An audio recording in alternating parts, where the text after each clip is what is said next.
Nindot kayang kinabuhi no nga kanabitang matulog tang malinawon nga inigmata nato sa kabuntagon hapsay ang atong hunahuna gaan kay atong pagbati. And for today's video, mo ni ang sikan dinamo dinhi sa pagstay sa Falls View Camp uban sa kumbana. Pagmata pa lang nimo sa buntag, nindot kay imong pamati, mo nimo makita ang kabunturan. Madungog nimo ang tingog sa mga langgam, tingog sa falls, ang hangin. Bali, peaceful kay nimo tan-awon. Dili makasala ang imong mga mata dinhi, tungod kay nature ang imong makita. Grabe kaayo ang creation ni God, no? Diin sa paghimo niya sa kalibutan. Nagpasalamat kog dako sa Dios nga ipangandoy yun ako niyo sa kadapit nga mingaw ba, which is nga makapag-relax ka, then dili pod makasala imong mga mata, kay dinhi bawal ang saba, wala kay makitang mga kalawayan, kabastusan, kay bawal pod diri mag-video kay, kundi mingaw gyud siya nga dapit. Kay sa kong kinabuhi, di ko gusto mo lagan ang mga kahilayan, maghubog-hubog, kay na mga tourist nga lugar nga daghang kang makita nga which is makasalang imong mga mata. So dili ko ana. So salamat nga naaning Falls View Camp nga matagpuan dinhi sa Osmeña, diri sa Tinindugan, sa mga ginahan diha og lugar nga mingaw, try mo dinhi.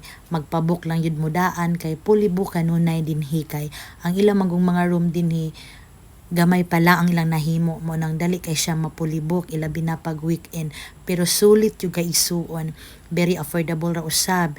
Naapod sila restaurant nga di po mga problema kung sa yung kanon kay bukid ning dapita, then allowed ra pod nila nga magbalon mo. Dayon okay ra pod nga magdala mo diri mga bata, basta peaceful gud siya nga lugar.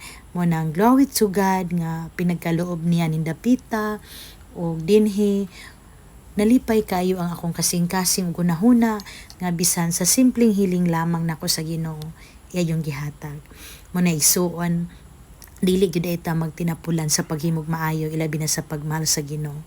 Kay bisan sa mga simpleng bagay lamang nga atong ihangyo kaniya ilabi nang gusto ta ma-relax, gusto ta makabaton tag kalinaw, ang kagaan sa atong pamati, kahit ganyan lang naa ka na pasalamat ta sa Ginoo kay ngano dili tanang tawo karon malipayon ug malinawon. Daghang di na halos katulog gumikan sa daghang stress sa kinabuhi, dili hapse ang ilang hunahuna gumikan kanunay sa paghunahuna sa mga problema, bali nawad-an na silag paglaom ug kadasig sa kinabuhi. Manay ikaw isuon ayaw gyud pawala sa paglaom, habang may buhay may pag-asa, dangop ug ampo lang yun sa Ginoo.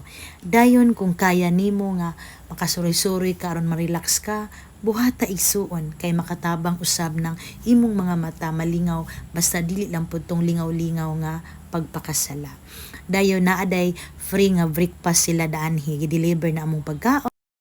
And for today's video, dito lang muna. Salamat po sa panonood. Bye-bye. God bless po everyone.